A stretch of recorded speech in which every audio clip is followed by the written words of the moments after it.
Hey, good morning, good afternoon, wherever you are. This is Chris, and today we're up to episode 3 of the 5 series of Inspired Thinking. And as a professional life coach, let me say this. Until such time as a person wakes up to the fact that conventional thought is not going to cut it for them, it's not going to manifest, it's not going to deal with resilience, it's not going to deal with relationships, it's not going to deal with pressure, it's not going to make them money, and it's not going to be sustainable. Until a person realizes that the average punter around the world, and remember, we're 7 billion and reducing bit by bit with the COVID virus, but let's be real about it, we're birthing just as many as are dying. It's a sad and a difficult situation, but those that think are caught by the virus are those who are thinking small. Inspired thinking is really the first step in acknowledging that you want to be coached in life. You want to think inspired. You want to get beyond the average mundane thinking process, which traps most people in middle management. And we know that that middle management space is evaporating rapidly. We also know that relationships are changing just incredibly fast. So I would like to talk today about step 3, part 3 of inspired thinking. You know, when you climb a mountain, when you do anything, and you go for the top, there's a certain trust you have to place in the ice. There's a certain trust you have to place in the sails, in the mast of your boat. There's a certain trust you have to place in your bike. When it's hurtling down a hill, as I was the other day at 85 kilometers per hour, you have to trust that the wheels you put on are put on right, and the brakes are going to somehow at the bottom pull tight, and that your skill in handling the bike going down this hill, and the tires aren't going to puncture, or as it happened to a friend of mine, the front wheel is not going to collapse. You have to put your trust in something, and putting your trust in things is what we learn in inspired thinking is the absolute first step. Belief comes before performance, and that belief, in the first belief that we have to have, is that there's a power greater than us. And with the belief that there's a power greater than us, we go into a realm of other than me, me-ness, my, I-ness, and we go into a realm of other than when I. Or the search for an island in the Whitsunday is called Someday. You've heard of Someday Isle. People mention it quite frequently. Someday I'll do that, and someday I'll do that. And the other place that people search for all the time is when I. I've never found her, never found him, the when I that everybody, so many people speak about. When I, I will be happy. The when I and the someday I'll evaporates because you're in some sense of the word, there's a power, there's a force, there's an energy, there's a system, there is a creator, there is a nature, a universe, a power greater than ourselves. And this is the first and most important step in accepting that inspired thinking reaches beyond the mundane.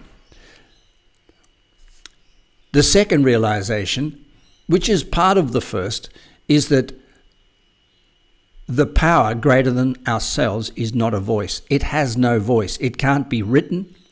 It can't be scripted in books. It can't be spoken, because the power greater than us is beyond the language that we use to communicate. So any form of written dialogue, any form of verbal dialogue, anything that comes from the senses in terms of sight, sound, taste, touch, feel, is certainly from the lower sense of self. So this power that we connect with, this power greater than ourselves, this organizing principle in the universe, cannot be a voice. So then what is it? Well, the soul speaks in pictures. We know that, and we've heard it. You've heard of people having visions, and people having aspirations, and people having incredible insights. Well, the source, the power that's greater than us, speaks in the language of imagery. That Imagery is not seen with the naked eye. It's not seen with the physical eye. It's seen with the inner eye. So actually, we see the images that we're talking about for a point of view of inspirational thinking beyond ourselves. We see them as not as necessarily clear pictures, but we see them as videos or images or visions in our mind's eye. And we know these visions and images long before we speak about them. A person knows their success long before they speak about it. So ultimately, the feeling we get when we see these images is a feeling of love. Love for something, love for someone, love for some outcome, love for a destiny. When we take people up in the high Himalayas, this is an image here on the screen of prayer flags. These prayer flags have words written on them, and the words that are written on them or stenciled on them are chanted by a monk who holds the roll of prayer flags before it's unfurled and chants into it. And it's believed in the Himalayan system of Buddhism that every time the wind blows, the prayer is said. So there's an image, a vision, an imagined picture, a story beyond the realms of material knowledge and not beyond the realms of intellect that gains a foothold. And if you tried to argue that this was not correct, that the prayers weren't said in the high Himalayas, that there is not a non-verbal communication taking place at the high level of inspired thinking, then you would be going against probably 3 billion of the world's population. And it would be a rather lonely battle, I'd suggest.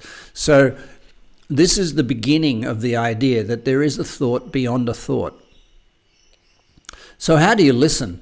Well, there are many, many ways to listen. Here's just sitting on the beach of a morning, doing some Tai Chi, going for a bike ride, lighting candles in a church or a monastery, standing on top of a mountaintop, going for a bushwalk in nature, going to work. This is Tim Boone, my old cartoon character. Having your book launched in a bookshop worldwide, taking people up the top of a mountain and standing on a mountaintop with Mount Everest in the background and watching them cry and seeing them get visions.